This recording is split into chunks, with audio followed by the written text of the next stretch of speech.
તો દાદા હરીની વાવ એ તમને ક્યાં જોવા મળશે? અમદાવાદની અંદર જોવા મળશે. જો મોસ્ટ ઓફ ધ કેસની અંદર જે વાવમાંથી ક્વેશ્ચન પૂછાય છે ને, એ 2 જ પ્રકારના પૂછાય છે. એક તો સૌથી પહેલા મોસ્ટ ઓફ ધ કેસની અંદર એ જ પૂછાય છે કે ભાઈ કયા જિલ્લાની અંદર આવેલી છે, અને બીજા નંબરે પૂછાય તો એનો પ્રકાર પૂછાઈ શકે. પરંતુ મોસ્ટ ઓફ ધ કેસની અંદર જિલ્લો પૂછાય છે.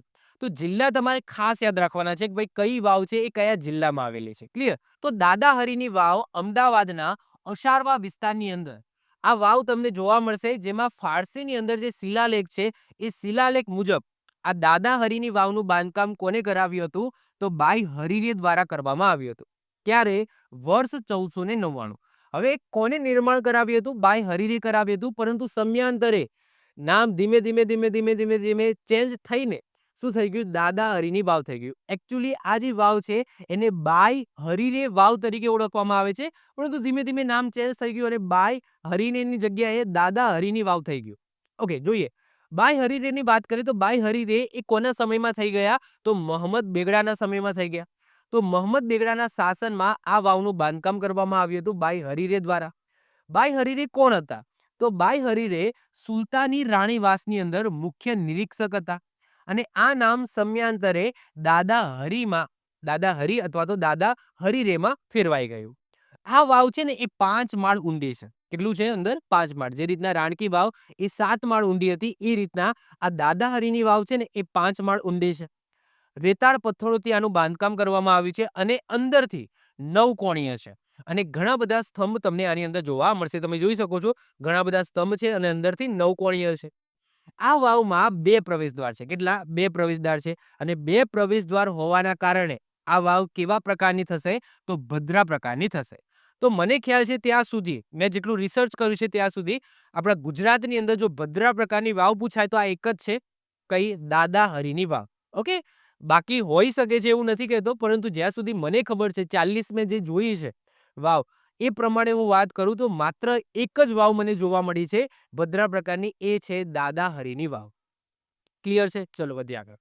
એના પછી આગળ વાત કરીએ દાદા હરીની વાવનું. તેનું સ્થાપત્ય ઇન્ડો ઇસ્લામિક શૈલીનું છે, અને આ વાવનું બાંધકામ મુસ્લિમ અમલદાર મલિક બિહામદની દેખરેખ હેઠળ હિન્દુ સ્થપતિ ગજ્જર વૈન અને સુથાર દેવાએ કર્યું છે. આ બહુ અંદરની ડીપ ડિટેલ છે. મેં વાત કરીએ, મેં ઘણી બધી પુસ્તકો એનું રિસર્ચ કર્યું છે આ વાવને શોધવા માટે. કારણ કે કોઈ પણ પુસ્તક તમે પકડી લો, તમારા જોડે હોય એ કોઈ પણ પુસ્તક પકડી લો, એની અંદર તમને 7 થી 8 વાવ મેક્સિમમ તમને જોવા મળશે. વધારે વાવ નહીં જોવા મળે. હું મેક્સિમમ ઓફ મેક્સિમમ ડેટા લઈને આવ્યો છું, જેથી તમારે કોઈ પણ ક્વેશ્ચન જાય નહીં. આ થોડો ડીપમાં ક્વેશ્ચન છે કે બનાવડાવી હતી કોને?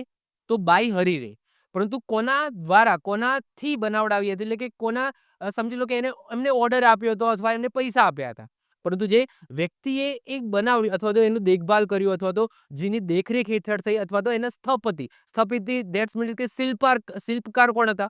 તો કોની દેખરેખ હેઠળ થયું હતું એવું પૂછાય. તો મુસ્લિમ અમલદાર મલિક બિહામદની દેખરેખ હેઠળ થયું હતું. અને સ્થપતિ કોણ હતા? એટલે કે શિલ્પકાર કોણ હતા? બનાવનાર વ્યક્તિ કોણ હતા? તો ગજ્જર વૈન અને સુથાર દેવા હતા. ક્લિયર? ચલો. કઈ શૈલીમાં છે? તો ઇન્ડો ઇસ્લામિક શૈલીની અંદર છે. દરેક જગ્યાએ સુંદર કોતરણી ધરાવતી આ વાવનું બાંધકામ 3,29,000 મહુમુદીઓ, એનો મતલબ થાય 3 લાખથી વધુ રૂપિયા. આજના વાત કરીએ તો 3 લાખથી પણ વધુ રૂપિયાના ખર્ચે આનું બાંધકામ થયું હતું. વાવમાં કૂવાની બાજુમાં નીચે જવા માટે સર્પાકાર તમને સીડી પણ જોવા મળશે. વરસાદના વધતા ઘટતા તેમજ ઋતુ મુજબ પાણીના સ્તરમાં થતા ફેરફાર માટે તે પૂરતી ઊંડી ખોદવામાં આવી હતી, અને દરેક માળ પર પૂરતા પ્રમાણમાં હવા અને પ્રકાશ મળી રહે એ રીતના આનું બાંધકામ કરવામાં આવ્યું હતું.